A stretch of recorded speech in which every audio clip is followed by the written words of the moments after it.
Justo ahora.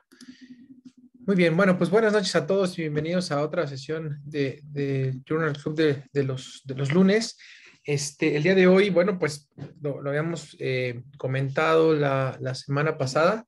El doctor Enrique Pasos le toca coordinarla y bueno, pues tenemos el gusto y el honor de tener el día de hoy al doctor Rafael Herrera, es anestesiólogo cardiovascular, pediatra, y pues vamos a hablar de este tema que creo que es un tema bastante importante y bueno, pues seguramente va a ser muy enriquecedor para todos. Hemos escuchado probablemente por ahí del curso que ustedes tienen, Rafa, y bueno, seguramente hoy va a dar para mucho y sobre todo haber muchos interesados en el tema.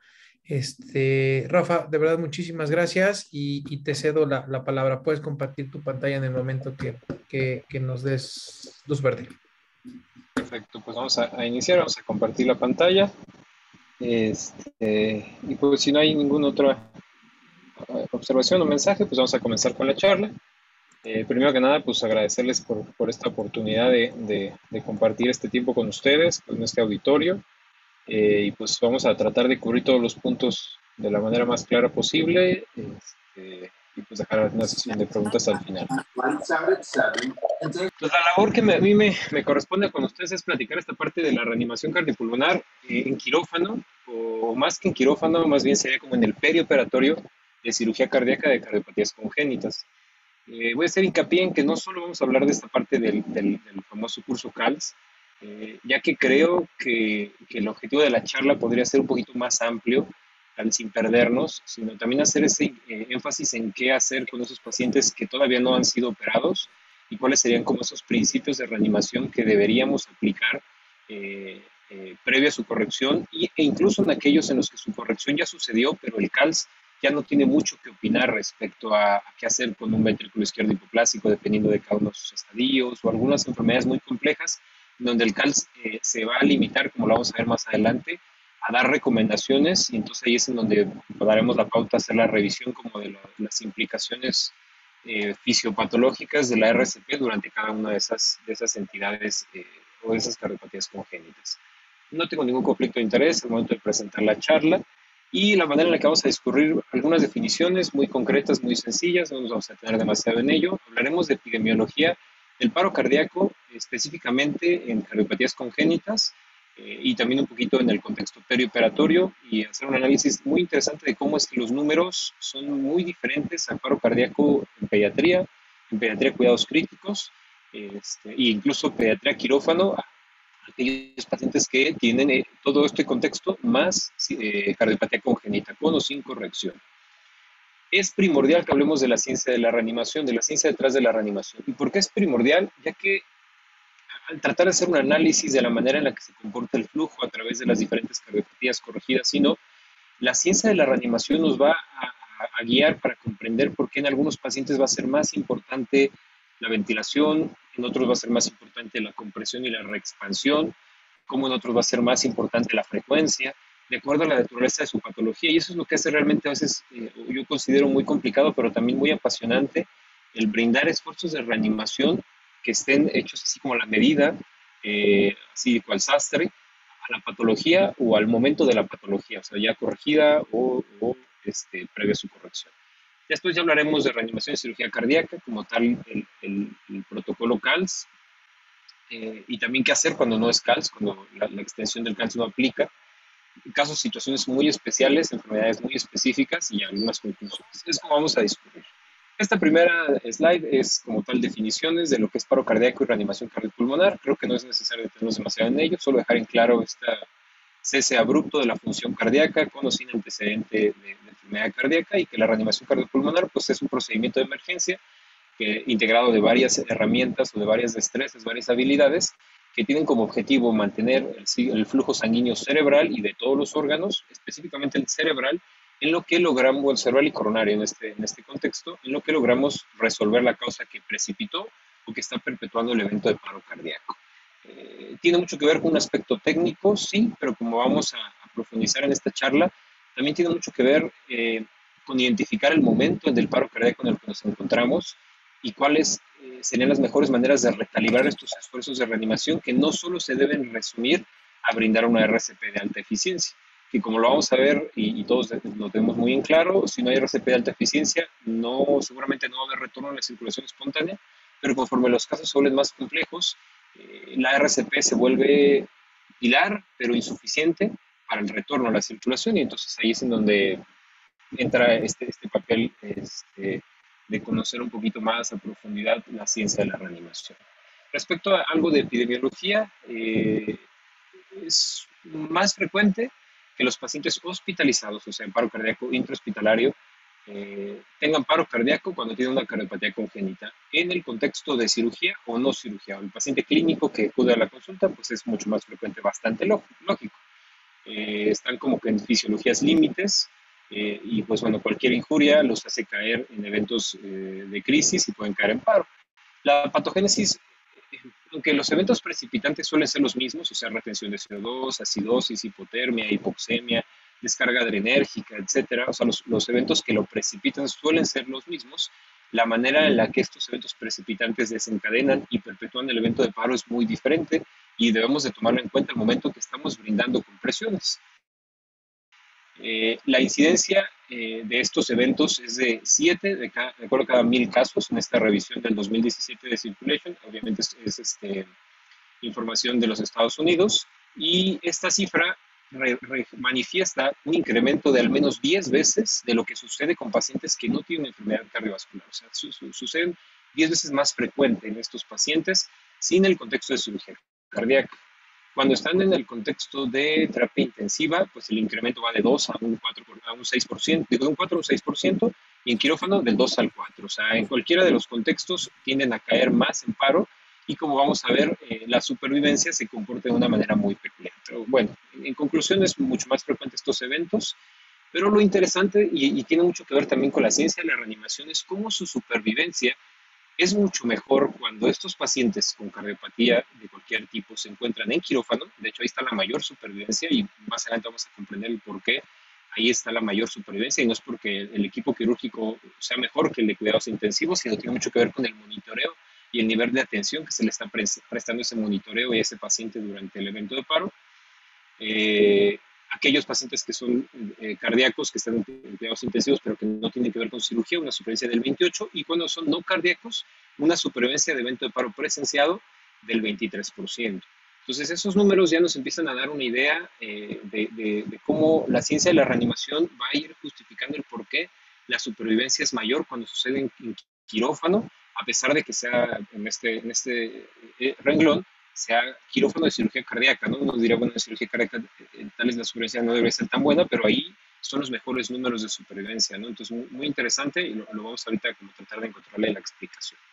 Ahora, esta charla va a tratar de concluir o de desembocar en esta publicación, que es la misma que acabo de referenciar en esta parte de acá en el borde inferior derecho, y lo que trata de escribirnos esta publicación son la manera en la que deberíamos reanimar pacientes, y esto puede ser antes o después del contexto quirúrgico, cuando tienen cardiopatías congénitas. No es una publicación nueva, sin embargo es fundamental para, creo yo, todos los que nos dedicamos a esta área, ya que nos brinda como algunos rayitos de luz de qué hacer con cada diagnóstico.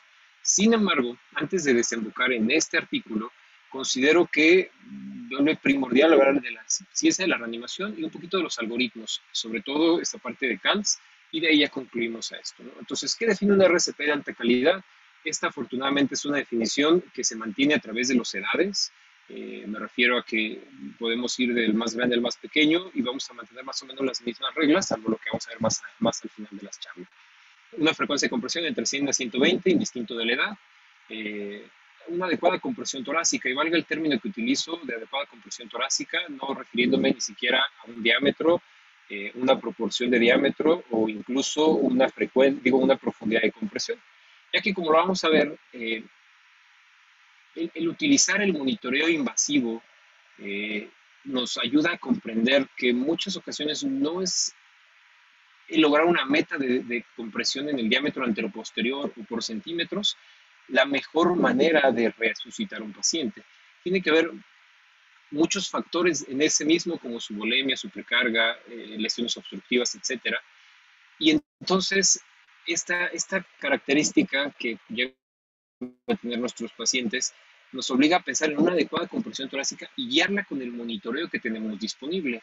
Si no tenemos una línea arterial, como sería el escenario ideal, tal vez utilizar otros monitoreos, como incluso una oximetría de pulso en una extremidad que nos ayude a observar curvas y correlacionarla con una adecuada compresión torácica. El siguiente rubro es suficiente reexpansión. Hoy por hoy no hay mucha disputa en este término. La reexpansión es un concepto que se vuelve mucho más importante que la compresión misma, ya que esta es la que provee de precarga, es la que genera ese fenómeno pasivo, cual tal es espontáneo hidráulico, así que succiona ese líquido con ese incremento de presión negativa dentro del tórax y moviliza ese volumen a los ventrículos para que de esta manera tengamos un mayor volumen latido a la siguiente compresión torácica. Entonces la reexpansión, y no solo la reexpansión, sino la velocidad de reexpansión es muy importante en este contexto. Y en el paciente pediátrico, por las características de su caja torácica, que tiene esa retracción un poquito más eficiente que la del adulto, entonces aprovecharnos de este elemento de velocidad de reexpansión nos podría ayudar mucho en algunas cardiopatías, como lo vamos a ver más adelante. Mínimas interrupciones, en eso no hay secreto. La fracción de compresión torácica, mientras más alta sea, mucho mejor va a ser el resultado. Buenos equipos logran fracciones de compresión torácica del 90% para arriba. Esa debería ser la meta de todos los esfuerzos de reanimación. El cambio de reanimadores, ya que sabemos que un reanimador después de los 2 minutos estará cansado, aunque estemos reanimando un neonato, y hay que hacer cambios. Y el tratamiento temprano de la causa, el identificar la causa que lo precipitó o que lo está perpetuando, es fundamental desde los primeros minutos. Lo vamos a ver con este protocolo CALS, en donde la prioridad tiene mucho que ver con encontrar qué desencadenó el paro y enfocarnos a esa parte antes tal vez incluso de esfuerzos muy prolongados o muy enérgicos de reanimación, haciendo toda la diferencia al ser un paro cardíaco presencial, lo vamos a ver ahorita más adelante, y terapéutica eléctrica si es que está indicado. En población pediátrica sabemos que no es tan frecuente, pero aún así no quitarle la importancia. El monitoreo, cuando este está disponible, debe ser la herramienta fundamental para guiar adecuada compresión y reexpansión torácica. El cumplir metas como una presión arterial diastólica por lo menos de 40 milímetros de mercurio, con un CO2 expirado, ya sea que lo tengamos en el perioperatorio, en sala de operaciones o en el postquirúrgico, con un CO2 arriba de 20, en población pediátrica, nos podemos dar ya por bien servidos respecto a que estamos logrando metas y de ahí avanzar.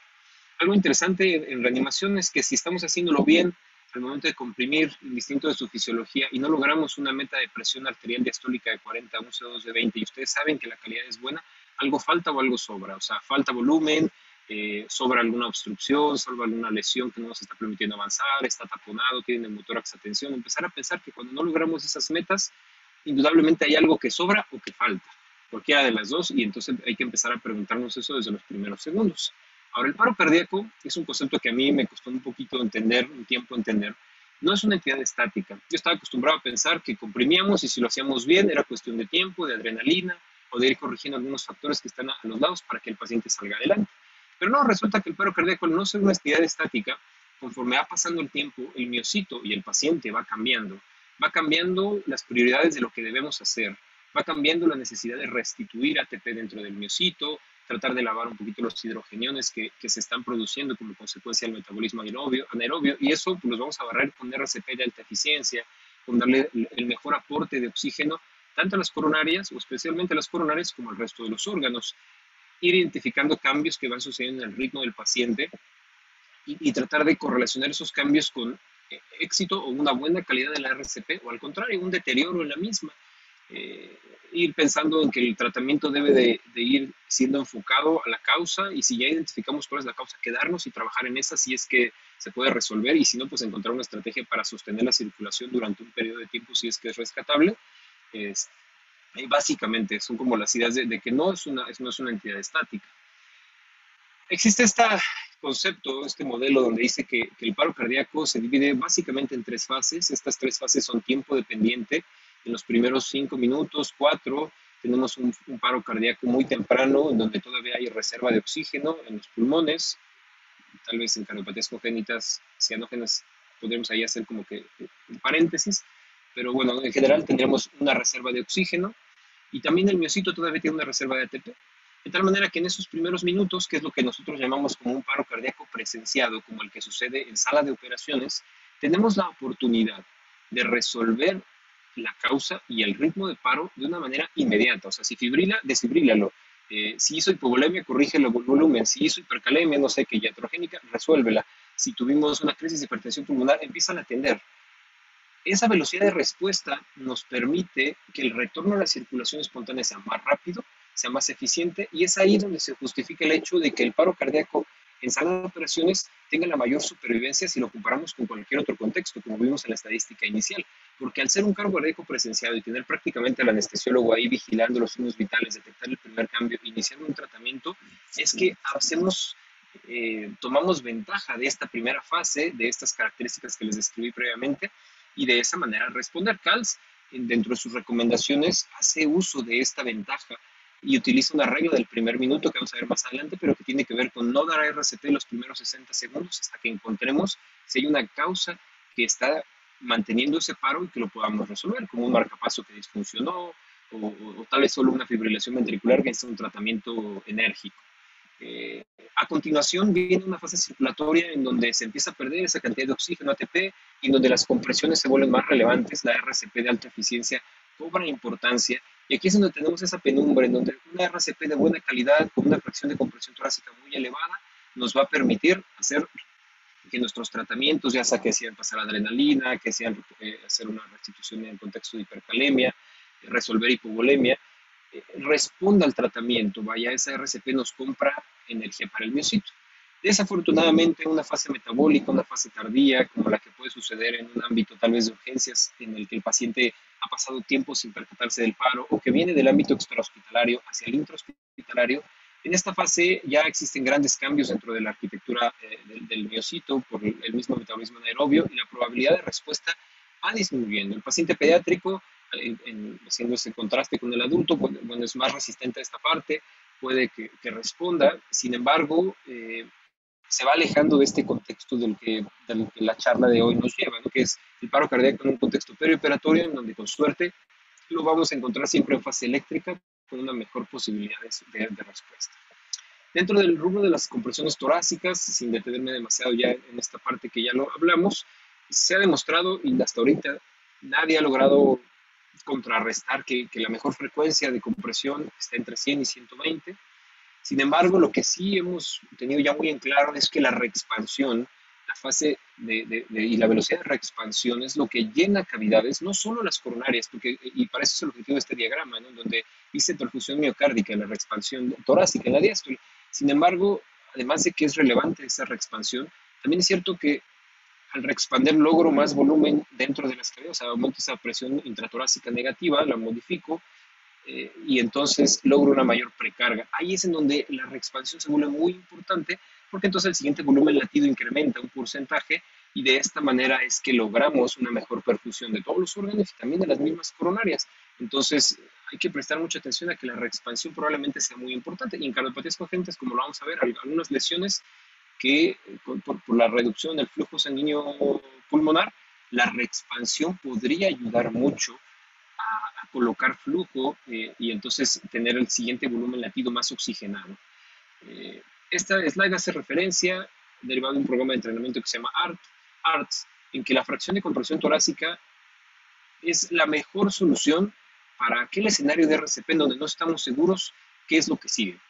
O sea, si ahorita vamos a presentar escenarios muy complejos, pacientes donde tú dices, bueno, no me acuerdo si había que darle prioridad a la frecuencia, a la reexpansión, a la compresión, etcétera, pues si queda esa duda, lo único en lo que no debemos fallar es en la fracción de compresión torácica, dejando en claro que mientras mayor sea este tiempo que pasamos comprimiendo, más posibilidades de retorno a la circulación espontánea, incluso en fisiologías anormales como los que vamos a ver en nuestros pacientes más adelante. De tal forma que la meta debería ser 90%, o sea, reanimadores pegaditos, intercambiando lugares, no prestando demasiada atención a lo que está pasando en el resto de los resucitadores y enfocarse en una RCP muy eficiente. Esta es repetir un poquito el concepto previo que hablábamos, haciendo hincapié o énfasis en que nuestros pacientes en el contexto perioperatorio estarán en esta fase eléctrica, en donde debemos enfocarnos a resolver la arritmia, Y si la arritmia no la podemos resolver, o sea, esa sistólica o actividad eléctrica sin pulso, la causa. Si es hipovolemia, si es un neumotórax, si es un neumotórax, si es una crisis de hipertensión pulmonar, si es retención de CO2, si es hipoxemia, hay que enfocarnos a resolver la causa. Uno o dos de los reanimadores deben estar muy pegados en esa idea, mientras el resto va incrementando el nivel no solo de calidad en la RCP, sino también el nivel de monitoreo, que lo vamos a ver más adelante. Este es un ejemplo de lo que les describía respecto a las fases de la reanimación y cómo un paciente que empieza en una fase temprana, este obviamente es un modelo de adulto, bueno, es un modelo animal, pero adulto, por así decirlo, en donde bueno, se induce fibrilación ventricular con una FB gruesa. Una vez que lo dejan fibrilar durante 8 minutos, ven este cambio, una FB fina, y esto es un indicativo de la cantidad de ATP que queda dentro del miocito. Conforme pasó el tiempo, se consumió bajo ese ATP, bajo ese oxígeno, y si ustedes descargan en este periodo de tiempo, la tasa de éxito es muy baja. Pero sí, y de acuerdo a este modelo, brindaron RCP durante 90 segundos de alta eficiencia, y como consecuencia de este breve periodo de RCP de alta eficiencia, ven cómo cambia el trazo de la fibrilación ventricular a célula gruesa, con más energía, o sea, sinónimo de más energía, y por ende, si ahora damos esa dosis de desfibrilación, es que podamos tener una mayor posibilidad de salir adelante, demostrando que si el paro cardíaco lo tomamos ya en una fase más avanzada, tal vez tercero, cuarto, quinto minuto, el énfasis en la RCP es que aumenta la posibilidad de que respondan de una mejor manera a terapias eléctricas o incluso a farmacológicas, viendo aquí a través del paso del tiempo las diferentes fases que puede tener un paro cardíaco. Aquí hacemos hincapié o énfasis en la parte de la reexpansión y este sistema que seguramente ustedes han visto, en el que se utiliza para extraer petróleo de estas excavaciones, este sistema como de pistón en donde se genera una presión negativa que traza una succión y permite el llenar estas cavidades, es que rigen el mismo principio de la reexpansión y de la velocidad de reexpansión para obtener una mejor calidad. Y en el paciente pediátrico, como les decía, la retracción elástica que tiene la caja torácica es algo fundamental para que la tasa de éxito sea mayor. Limitante que tenemos en pacientes postoperados de cirugía, en donde la caja torácica pierde esas características, y entonces es ahí en donde muy probablemente empecemos a platicar sobre en qué momento sería una buena opción cambiar esa compresión externa por una interna, por un masaje cardíaco. Finalmente, y para concluir este aspecto de la ciencia de la reanimación y todo relevante, como lo vamos a ver más adelante, al ver los retos de reanimar cada cardiopatía, el CO2 expirado, que en quirófano lo tenemos disponible siempre, en terapia en algunas ocasiones, y en cardiopatías congénitas especialmente se vuelve primordial, debe ser nuestra guía para evaluar éxito, ya que nos ayuda a identificar esa circulación pulmonar, esa circulación derecha, qué tanto flujo estamos llevando a esa región, porque en cardiopatías congénitas, si no logramos un flujo, y en paro cardíaco me refiero específicamente en RCP, si en RCP no logramos flujo pulmonar, el volumen latido sistémico va a estar hipoxémico, comprometiendo, ocasionando isquemia coronaria y cerebral. Y entonces, con esa isquemia coronaria, vamos a perpetuar la falla ventricular y entonces la mala respuesta a las compresiones y por ende una baja tasa de retorno. Entonces, el CO2 expirado en este contexto, en patologías dependientes de un conducto, en patologías con falla o con obstrucción del tracto de salida o con reconstrucción del tracto de salida derecho, el podernos guiar con el CO2 expirado es una herramienta fundamental, incluso más importante que una línea arterial, porque nos va a ayudar a saber si estamos dando flujo y si va a haber realmente oxígeno en esa sangre, que no nos vamos a percatar con una línea arterial, obviamente, y mucho menos con una oximetría de pulso. La fracción de compresión torácica, les mencioné hace rato que es una pieza fundamental en el éxito de la reanimación. Resulta que cuando nosotros iniciamos a comprimir la meta de compresión torácica, bueno, la meta de presión de perfusión coronaria, no se obtiene inmediatamente que empezamos a comprimir, se logra a partir de la octava, novena compresión y se mantiene hasta que nos detenemos. Mientras más compresiones sucedan, estos periodos de adecuado flujo se pierden y vuelven a tomar tiempo para comenzar. En aquellos escenarios en los que podemos lograr un RCP asincrónico, en el que podemos mantener compresiones de manera constante, vean cómo la presión de perfusión coronaria meta va incrementando con el paso del tiempo y eso se asocia a un mejor retorno a la circulación espontánea. Entonces, la RCP asincrónica creo que podría ser la mejor solución, incluso en aquellos pacientes en los que todavía no estaban intubados. Si tenemos las competencias y la velocidad para hacerlo, pues nos daría el beneficio de las compresiones. Y ya para concluir esta parte de la ciencia de la reanimación, un gran componente y que todavía sí hay algo de controversia tiene que ver con la ventilación. Resulta que la ventilación con presión positiva pues nos disminuye este flujo sanguíneo que retorna sobre todo en las fases de presión negativa, y puede ser nuestro enemigo al momento de llenar estas cavidades. Pacientes con circulación pasiva, como un Glenn o un Fontan, que sabemos que la presión intratorácica hace toda la diferencia, al caer en eventos de paro, y el abusar precisamente en esta sobredistensión pulmonar, es que nos podrían disminuir en la precarga o el siguiente volumen latido de cada compresión y entonces pues no permitir el retorno a la circulación espontánea. Entonces parece que hoy en día el tema de la ventilación, sobre todo cuando ésta se vuelve asincrónica con las compresiones, podría ser deleterio para estos pacientes. Entonces se está tratando de pugnar por estos dispositivos que generan una reexpansión asistida a través de succión que genera una presión negativa intratorácica más elevada y de esta manera un mejor retorno de volumen dentro del tórax, que pues bajo las fisiologías de algunos de nuestros pacientes puede ser que tenga mucha congruencia. Y finalmente el uso de PEP, resulta que lo vamos a ver ahorita en la parte del protocolo CALS. Nosotros tenemos un conflicto en la fase temprana del paro y la presión positiva al final de la expiración, ya que sabemos que algunos eventos de paro pueden estar condicionados por autopep, dicho el famoso síndrome de Lázaro, de esa resucitación minutos después de haber parado los esfuerzos de reanimación. Muchas ocasiones ha tenido que ver con el uso con el autopep. Pues nosotros recomendamos que lo retiremos, que se retire, y al momento de retirarlo, bueno, pues si hay sobredistensión o hace atrapamiento, bueno, se retira y puede ser que logremos un retorno a la circulación espontánea. El tema es que una vez que lo retiramos, y ya demostrado por estudios de imagen, es que desencadenamos atelectasias y estas atelectasias desencadenan poscarga para el ventrículo derecho.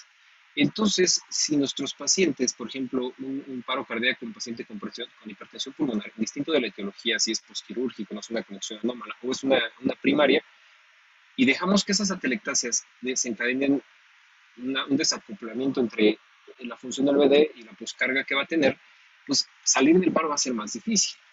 Entonces, me parece que la mejor recomendación en la que podemos encontrar es retirar el PEP de manera inicial para estar seguros que no es un fenómeno de autopep el que está iniciando y perpetuando el paro, y si no lo es, regresar a ese paciente a ventilación y colocar algo de PEP para retirar esas atelectasias y entonces permitir una mejor acoplamiento, valga el término, entre el ventrículo derecho y la circulación pulmonar, sobre todo en estos pacientes con hipertensión pulmonar. Colocar algo de PEP sería una buena opción para la mayoría de nuestros pacientes.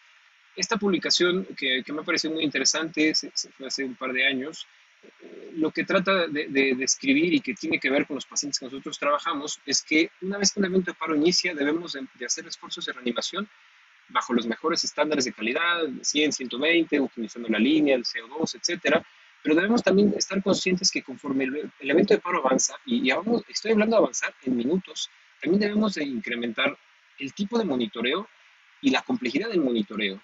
O sea, al inicio tal vez tengamos pues nuestra oximetría de pulso como una guía para ver solamente si tiene curva, así muy sencillo, la línea arterial posteriormente para evaluar la calidad, luego el CO2, estaremos pensando en una vía aérea tal vez no invasiva, pero con capnografía, o ya invasiva con capnografía, pero también debemos de, con el paso de los minutos, ir pensando, bueno, entonces ahora puedo tomar una gasometría, puedo hacer un taller a 2 gasometrías, puedo colocar oximetría regional, ya sea cerebral o distal, y así ir avanzando en nuestra manera de pensar al reanimar, que incluso desencadenar en empezar a considerar soporte circulatorio tipo ECMO, y así, y tal vez no porque, y no desanimarnos por el hecho de que esa tecnología o recursos que tal vez no tengamos a la mano, sino acostumbrar a nuestro proceso mental a que en el paro debemos de ir pensando en lo que sigue, en lo que sigue, en lo que sigue, en lo que sigue, que vamos a ir colocándole en general a todos los pacientes, pero cuando vamos a ver a nuestros pacientes más en específico.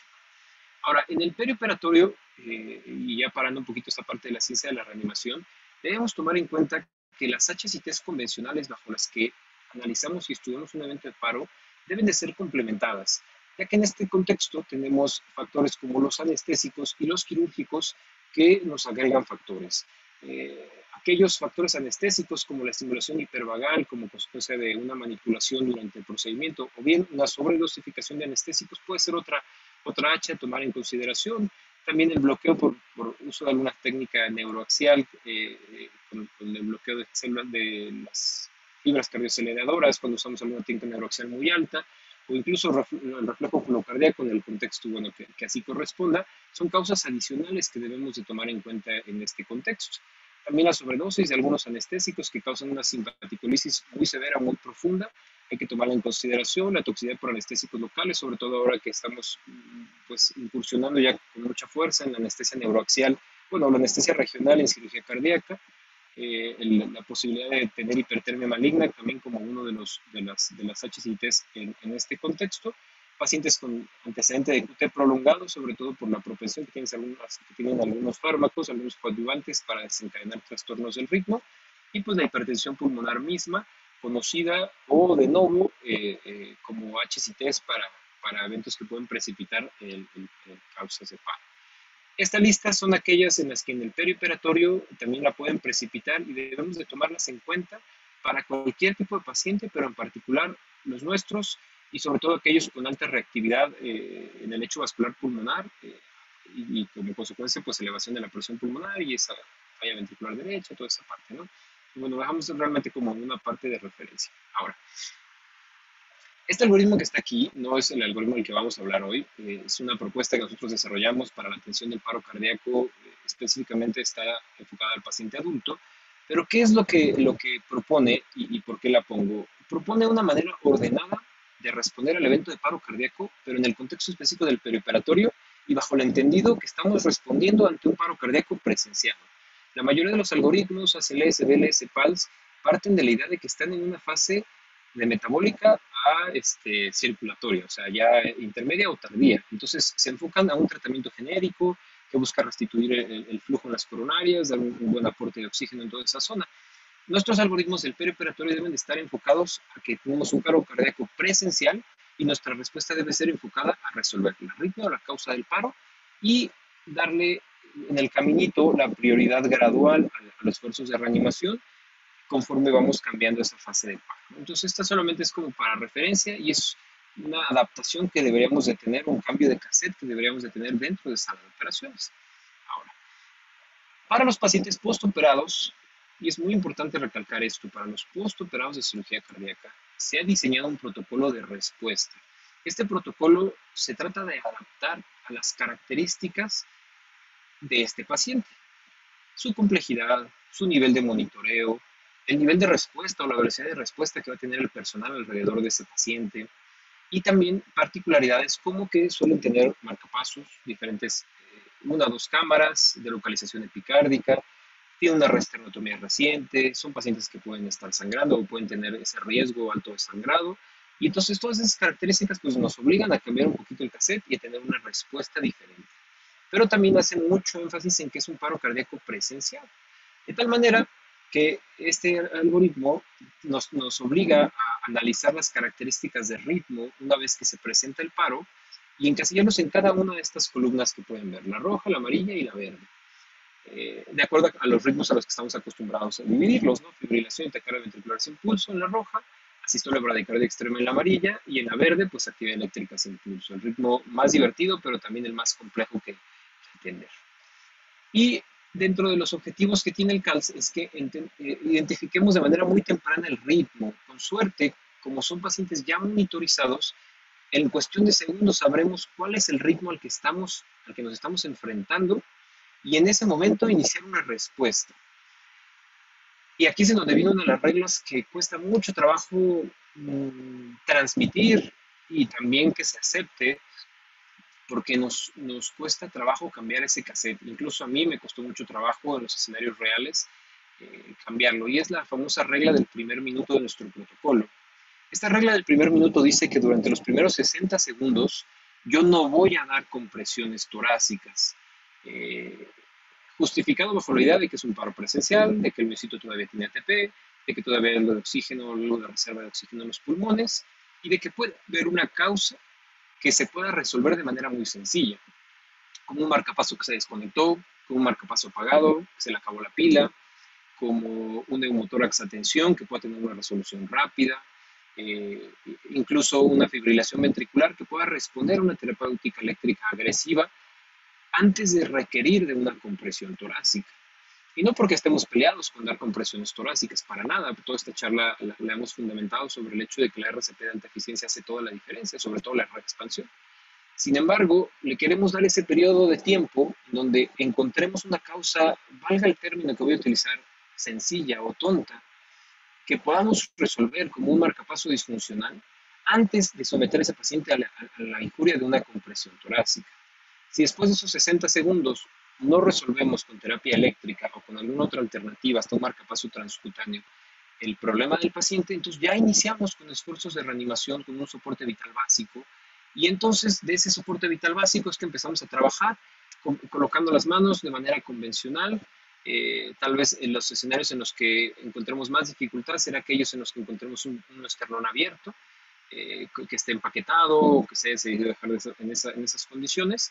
Pero aquellos que está cerrado, bueno, el esfuerzo de compresión será el mismo, solo que la diferencia es que el compresor va a estar al pendiente de dos cosas: de la presión arterial sistólica, a diferencia de lo que les comenté previamente, que le hace mucho hincapié en la diastólica, cifras por lo menos arriba de 50 milímetros de mercurio, y en el CO2 expirado si es que lo tiene disponible, y deberá comprimir con la frecuencia y compresión adecuada para lograr esas metas viendo el monitor. Y ahí es en donde el reanimador compresor debe volverse muy visual y correlacionar esa parte visual con sus manos, ¿no? Para obtener las cifras correctas de CO2 y de presión arterial que deseamos tener.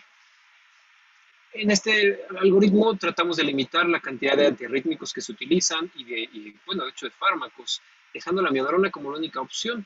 La recomendación en el algoritmo para adulto es de 300 miligramos. En el caso del pediátrico utilizamos hasta 15 miligramos como dosis bolo vía catéter central si está fibrilando el paciente. No es tan frecuente por la población en la que estamos. Tal vez algunos congénitos sí se vuelva más frecuente la fibrilación ventricular por aquellos que están muy dilatados, que están muy fallosos o que tengan incluso alguna lesión o alguna alteración coronaria, funcional o estructural. Bueno, pues puede ser que aquí sí caigan dentro del algoritmo de fibrilación o taquicardia ventricular sin pulso.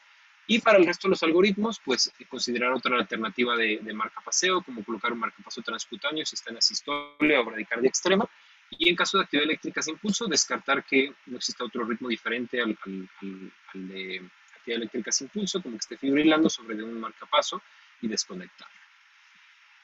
Una vez que ya estamos en este momento y que estamos dando ya RCP y que lo vamos a repetir como estamos acostumbrados cada 2 minutos, vamos a optimizar la calidad de la RCP, vamos a ir incrementando el monitoreo y dándole esa jerarquía al paso de los esfuerzos de reanimación, es que entra un punto que a veces llega a ser controversial al momento de instruir este curso, y es la reesternotomía de emergencia.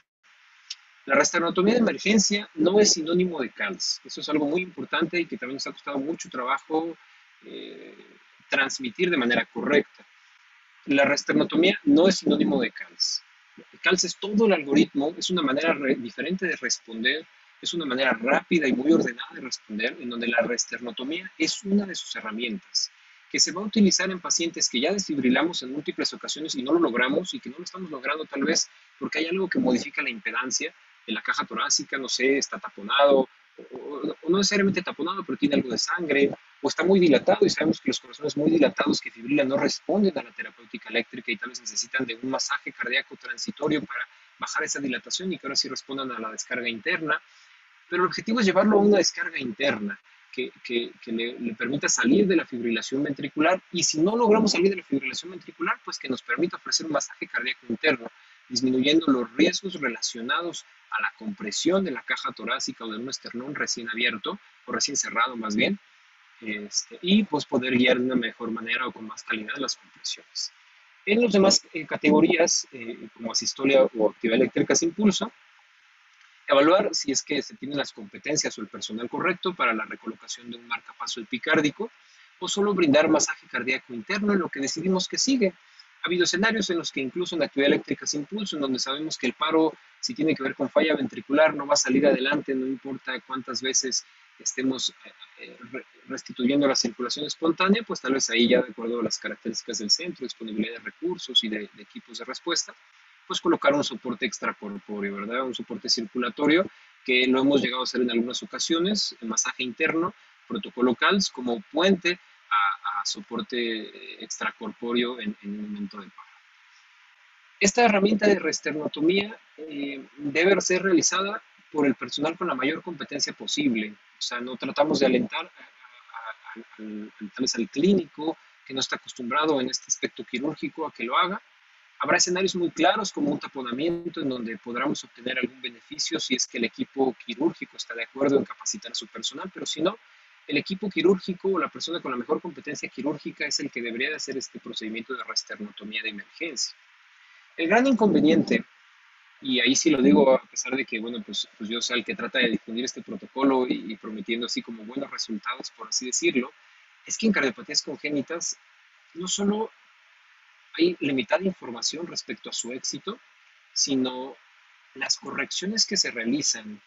Y estamos hablando tal vez de casos no los sencillos, sino más complejos, limitan no solo la apertura external, sino el introducir unas palas para desfibrilación que pues para todos aquellos que hemos tenido la oportunidad de verlos, muchas ocasiones al cirujano le cuesta trabajo, el mismo cirujano que está haciendo el procedimiento le cuesta trabajo colocar las palas, no se diga una reoperación obviamente, pero también meter la mano para llevar a cabo una compresión es algo complicado.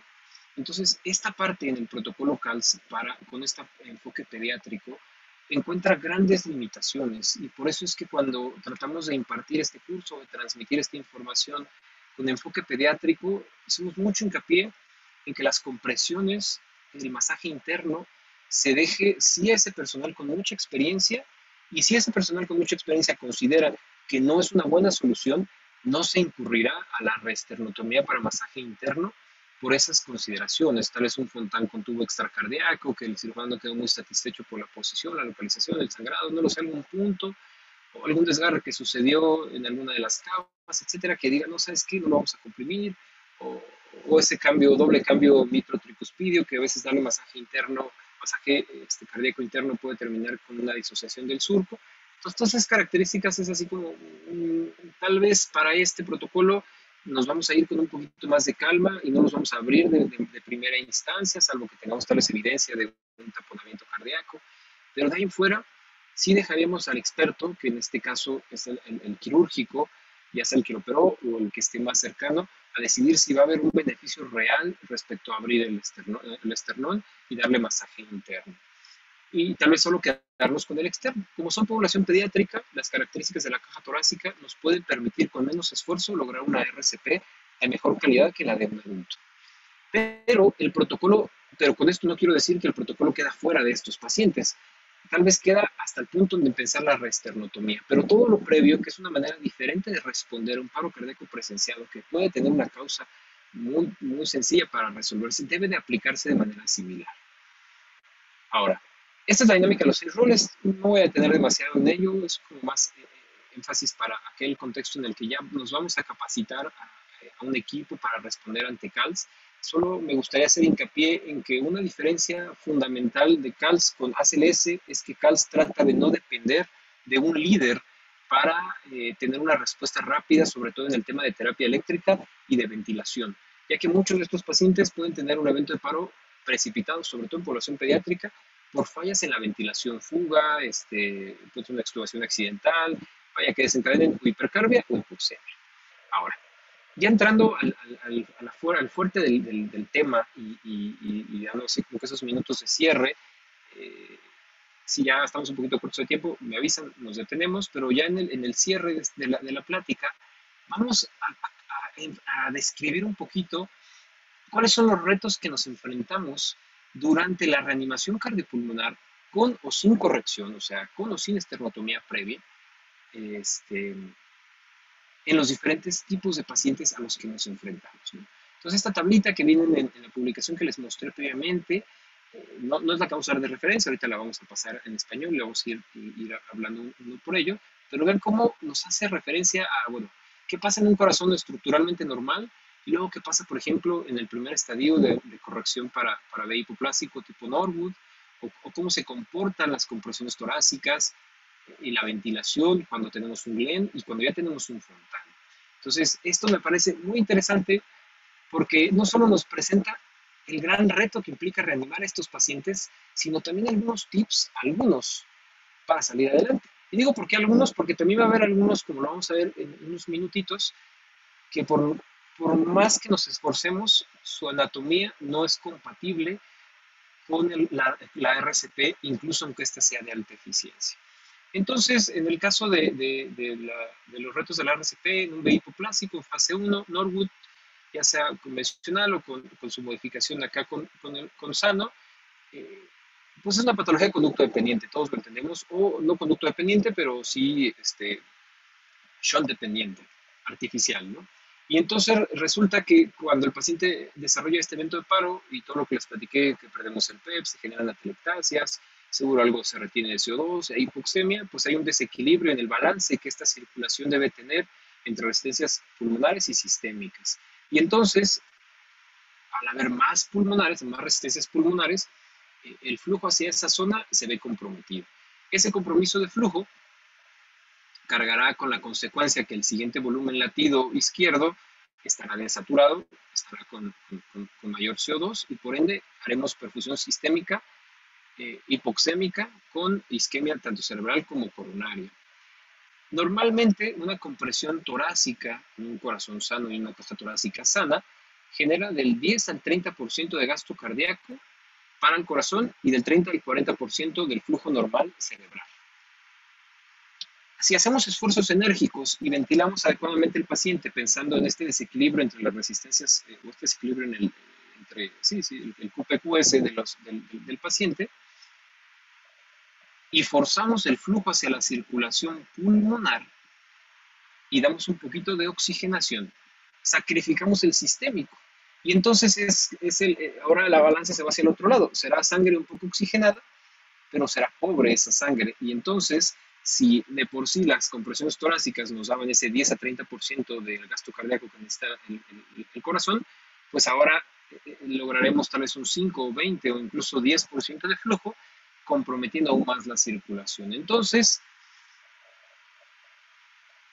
el pronóstico que se tiene ante un paciente que presenta evento de paro con estas características es malo en general, ya lo vieron ahí, mortalidad 65%, pero no significa que los vamos a desahuciar. La mayor posibilidad de salir adelante es en los primeros segundos en ese paro cardíaco que es presenciado, de ahí la importancia de casi estar un individuo pegado a ese paciente identificando si hay algún factor precipitante o ya se desencadenó el evento de paro y tratar de ir corrigiendo hipercarbia e hipoxemia como consecuencia de hipoventilación durante la reanimación.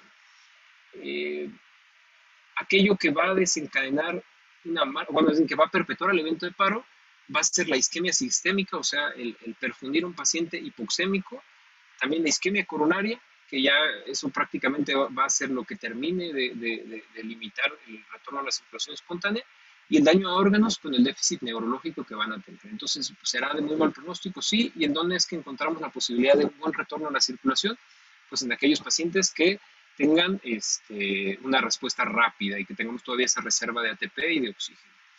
En esta modificación que ustedes conocen, esta versión pues híbrida de corrección, cuando estos son candidatos, con el bandaje de las ramas y el colocar ese stent en el conducto, es una alternativa que es más amigable a la respuesta cuando brindamos compresiones torácicas, nos permite dar mejor flujo sistémico y que este está más oxigenado. Entonces, desde este punto también la versión híbrida de corrección tiene una mejor tasa de éxito que cuando reanimamos aquel que recibió solamente una variedad quirúrgica. En aquellos pacientes que ya se encuentran en la fase 2 o 3 de la enfermedad, o sea, 6 meses y tal vez 2 años, 3 años, si es que todo ha salido bien, nos encontramos con otro gran reto, y es que la compresión torácica genera presión intratorácica positiva, por así decirlo, y esa colapsa pues la circulación y entonces el retorno que debería de haber venido de manera pasiva, ya sea de la parte superior o en el caso de ya Fontán de todas las se disminuye, comprometiendo el llenado ventricular, la precarga del siguiente latido del ventrículo sistémico y luego entonces bajando el gasto cardíaco. Eh, Esto también, y llega a suceder con más frecuencia en aquellos Fontán que tienen fenestra, obliga a que se use mucho la fenestra y entonces no solo tenemos un gasto de menor volumen, sino también lo tenemos hipoxémico y se vuelve a hacer el círculo vicioso que les describí previamente. Da la impresión, por lo que describe la bibliografía y los expertos que opinan del tema, que este es el grupo de pacientes, o sea, Fontan y Glenn, que la reexpansión torácica enérgica con velocidades de reexpansión alta benefician a estos pacientes por la presión negativa intratorácica, permitiendo que se llenen más las cavidades y que estas cavidades estén más oxigenadas. Entonces, este sería el ejemplo de pacientes en los que la reexpansión se vuelve fundamental. De hecho, deberíamos jugarle más a la reexpansión realmente, con tales menores frecuencias de compresión, que irnos al contra de frecuencias más altas. O sea, este paciente tal vez se podría haber beneficiado entre 80 y 100, pero velocidades de reexpansión elevadas, no quedarnos sobre el paciente.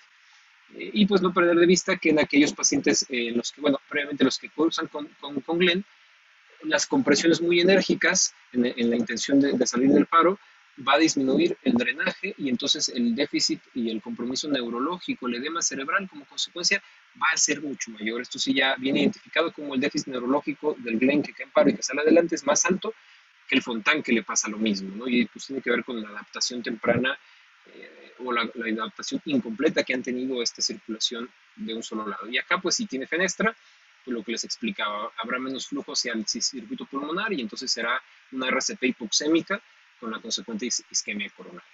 Ahora, en aquellos pacientes que cursan con patología ventricular derecha, especialmente aquellos que están hipertróficos, cuando se hace una reconstrucción del tracto de salida, ese faloto, esa estenosis pulmonar que todavía permite ahí como una comunicación, eh, tenemos el reto que la RCP de alta eficiencia se va a enfrentar con un ventrículo hipertrófico, un ventrículo poco compleante, incluso un ventrículo que puede, por su hipertrofia misma, obstruir el flujo coronario y nos obliga a limitar un poquito qué tanto comprimimos, con qué tanta energía comprimimos, pero también nos obliga a pensar en que hay que restituir algo de precarga.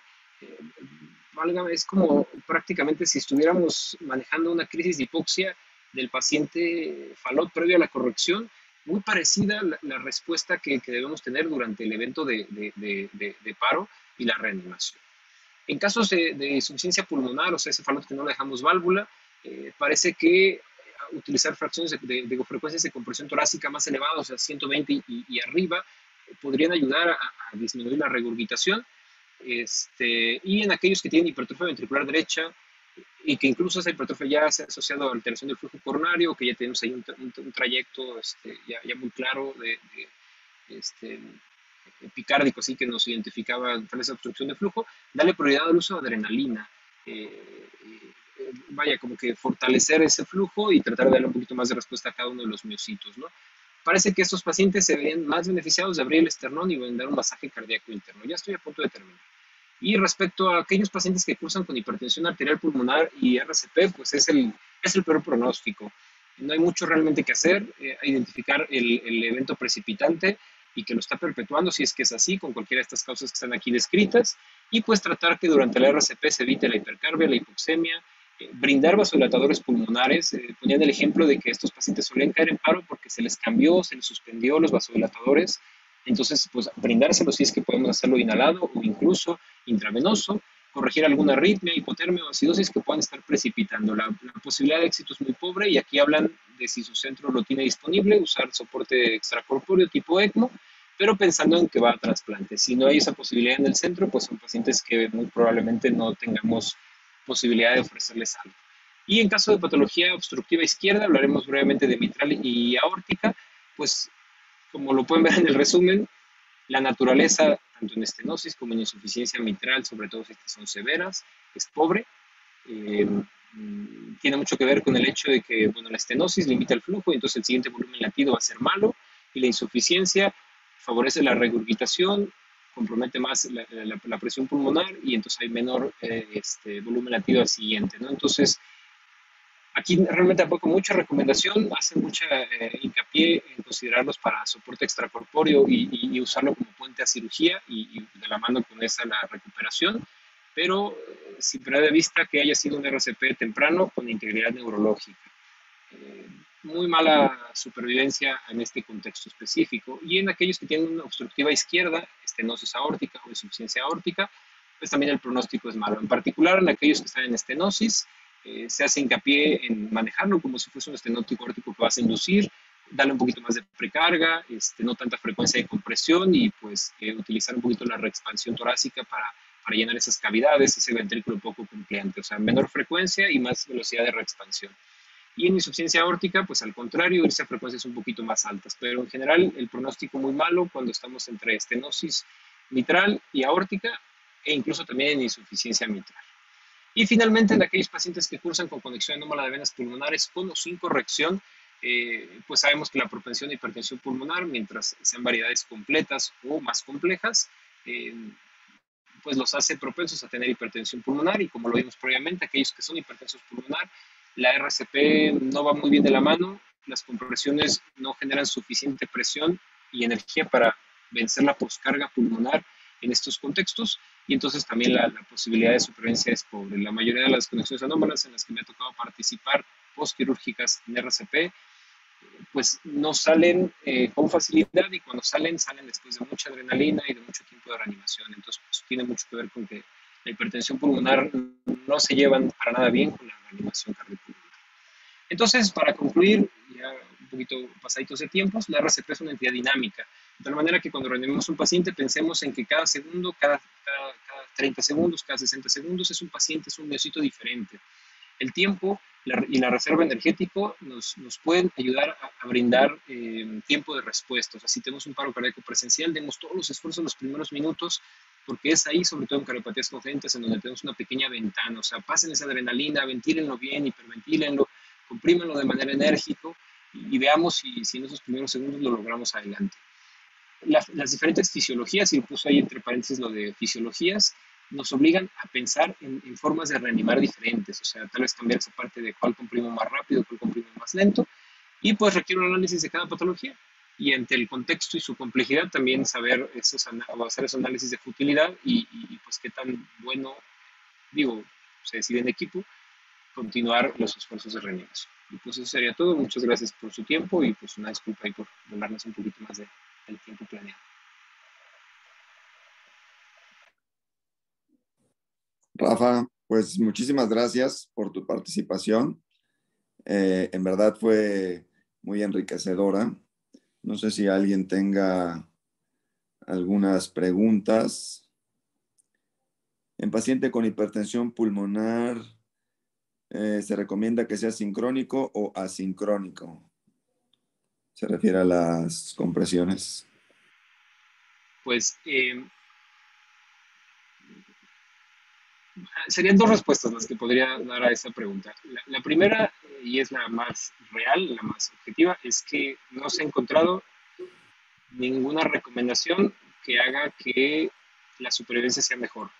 O sea, podemos hacerlo sincrónico o asincrónico y realmente no se encuentra que alguna de hacerlo diferente tenga mayor retorno a la circulación espontánea.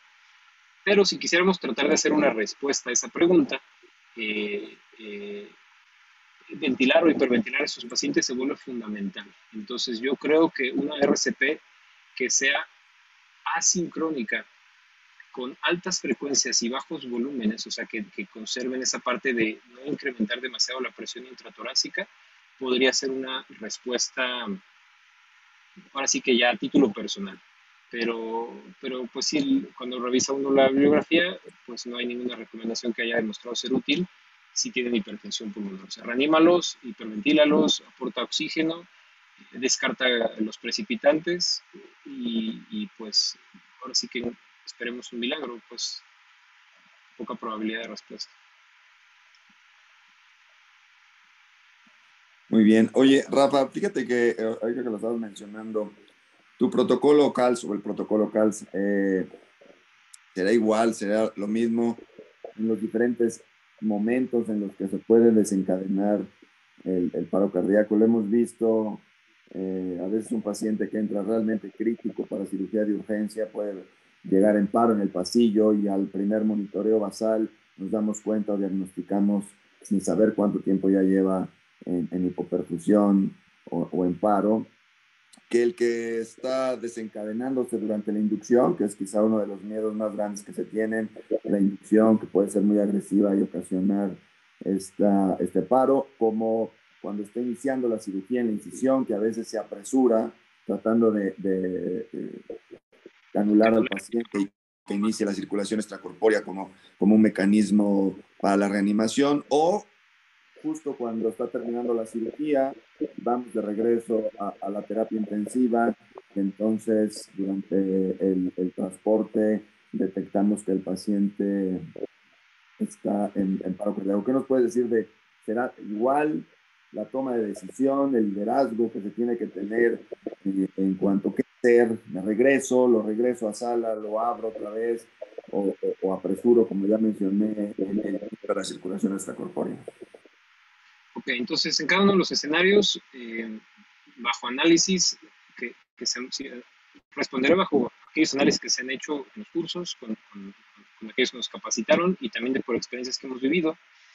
Si el evento de paro sucede antes de la inducción y todavía no estamos dentro de un contexto como sala de operaciones, donde metemos todos los recursos, considero yo que ya no es un paro cardíaco presenciado, no presenciamos el ritmo de paro y no tenemos esa velocidad de respuesta convencional. Entonces yo creo que la prioridad debe estar en tratar de restituir la circulación coronaria, o sea, compresiones coronaria y cerebral, y identificar el ritmo de paro y enfocarnos al tratamiento del ritmo de paro en cuanto tengamos posibilidad. Prácticamente ahí considero que aplicaríamos protocolo PALS, o tal vez, bueno, hay una adaptación hacia sala de operaciones, instalar vía periférica, todo lo que implique esa velocidad de respuesta, pero ya no lo trataremos como un paro cardíaco como tal presenciado hasta que estemos dentro de la sala y entonces conozcamos el ritmo de paro y podamos empezar a atenderlo.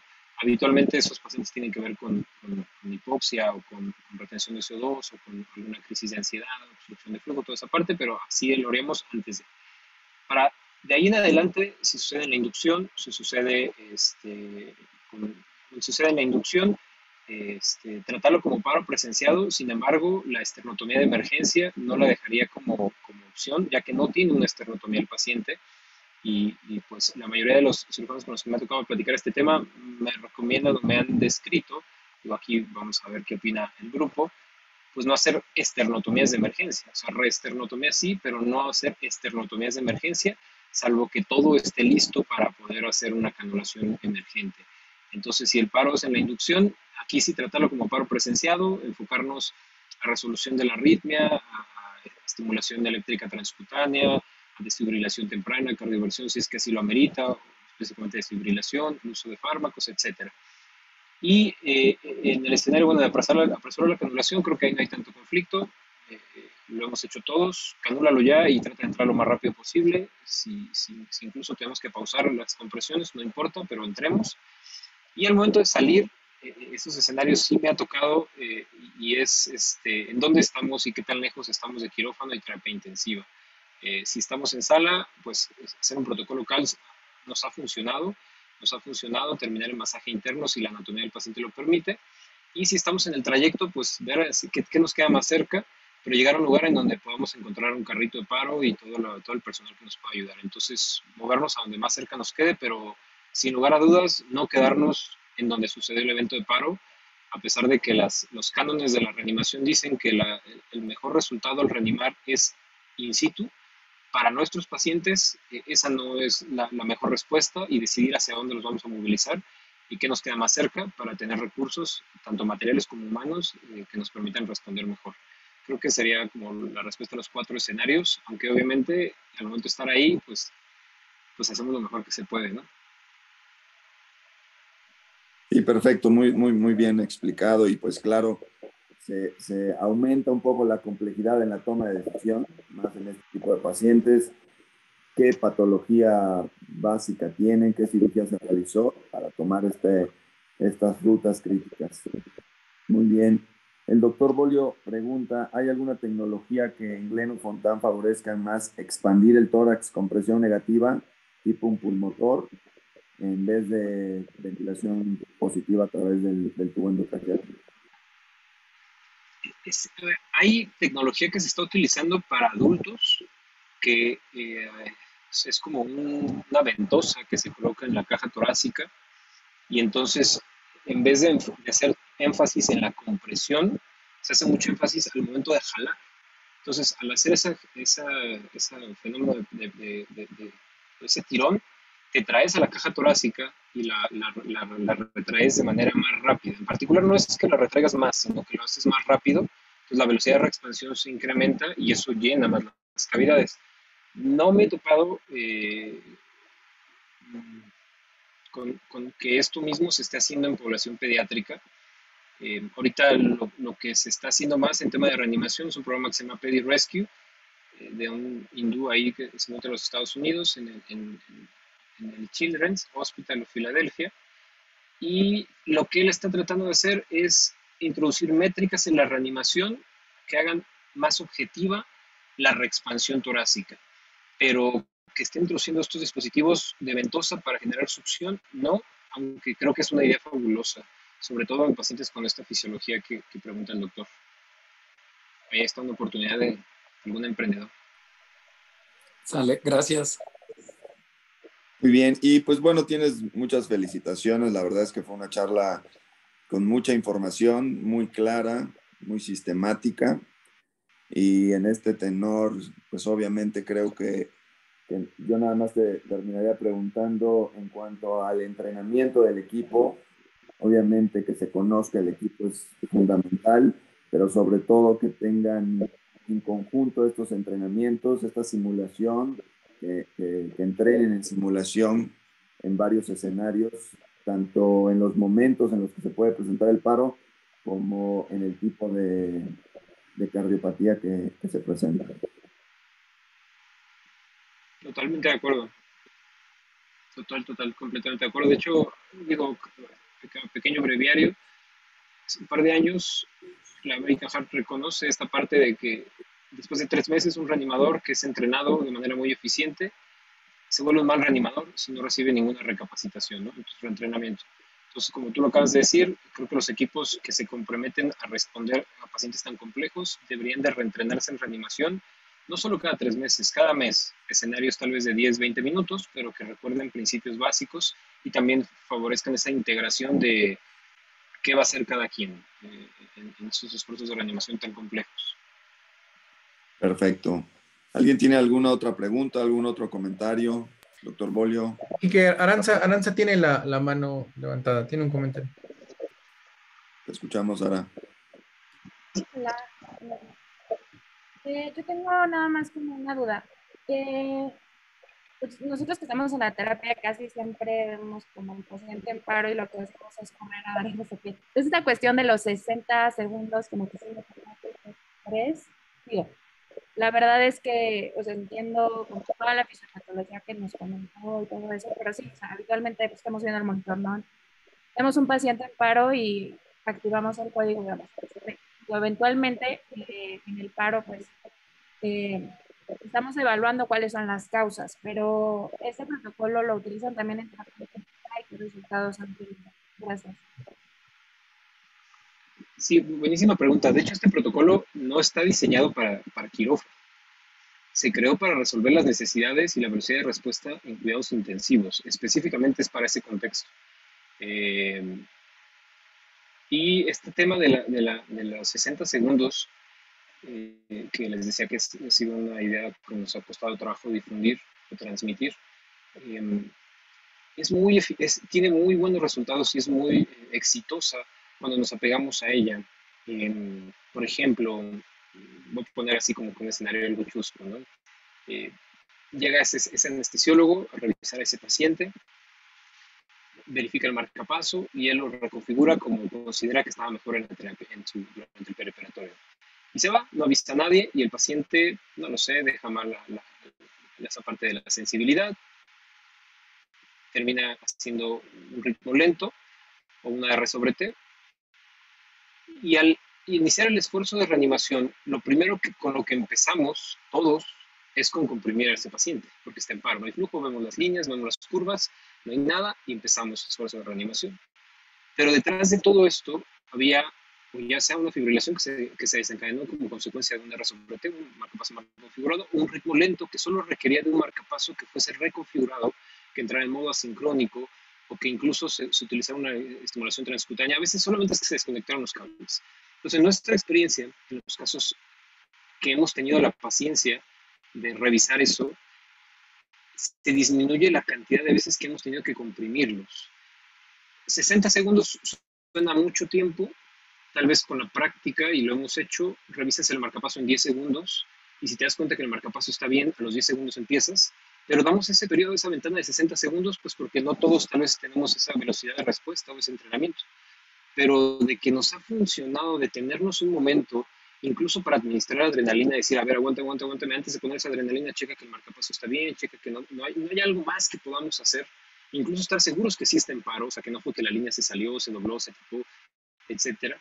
Entonces, esos 60 segundos nos ofrecen la oportunidad de cambiar un poquito el cassette, y una vez que ya estamos seguros que no hay una causa sencilla, entonces ahora sí ya vamos con todo en los esfuerzos de reanimación, y específicamente en esos pacientes. Algo que vimos que también funciona es hacer como identificación de, en este paciente se aplica protocolo CALS, pero abajo que diga, cierre de CIB salió bloqueado. Entonces uno ya sabe que cuando se acerca a ese paciente, en vez de iniciar con presiones, bajo ese letrero, debo de iniciar revisando el marcapaso, porque ya me están diciendo claramente que dependía del marcapaso. O paciente, no sé, pues operado de algo complejo y está sangrando.